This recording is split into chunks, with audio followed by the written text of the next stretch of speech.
Hello.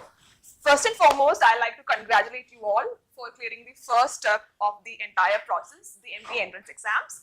So the next is group discussion and interviews. I hope you are ready. So first, let's discuss on what to and what not to do in a group discussion. So we have to first talk about how to start a group discussion. So when you're sitting on those hot seats, as in when you're thinking what to say, please make sure that you take your time and jot down what points that you need to say. Make sure that you have a good structure in mind.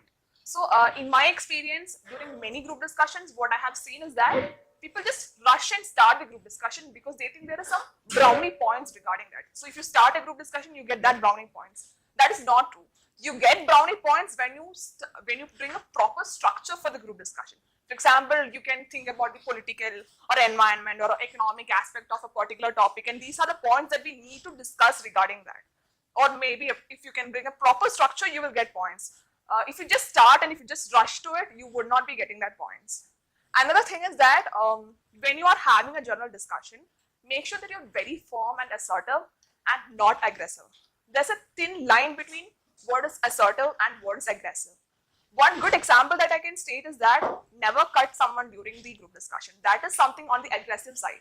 So please make sure that you go through the entire group discussion very calm and composed. It's a 20 to 30 minutes group discussion. So there's a lot of time. You don't have to fight to put in your points. So please be assertive and firm and never be aggressive. So, adding on to the do's and don'ts of a group discussion. First point, never ever focus your attention on just one person. Even if you are replying to that person or building on his point, always ensure that you keep everyone in the loop of the discussion while maintaining eye contact. Communicate with everyone. The second point and the thumb rule is that quality over quantity. How the number of times that you pitch does not matter. What actually matters is what value your point delivers, how unique it was, and what direction is it taking the group discussion into. And last but definitely not the least, be a good listener. It might happen that you're unable to think of something new or something unique. So in that case, if you're listening to what everyone is saying, you might be able to take a hint from that, make your own point and get points in your kitty. We all know how crucial it is to make first impressions, and same is applicable in the group discussion process. You have to make a very impactful impression on the panelists. In all probability, these panelists are going to be your interviewers. So you need to know when to enter the GD, and how do you do it? You just have an eye contact with the person who's speaking before you, and hence you know when they're stopping and you're not cutting them off.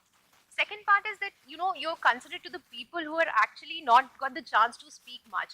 Don't try to cut them off, give them the chance to speak, and it gives a positive impression that you're very considerate for them.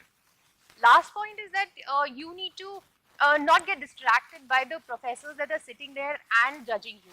You need to be a part of a group and be engaged in the group discussion.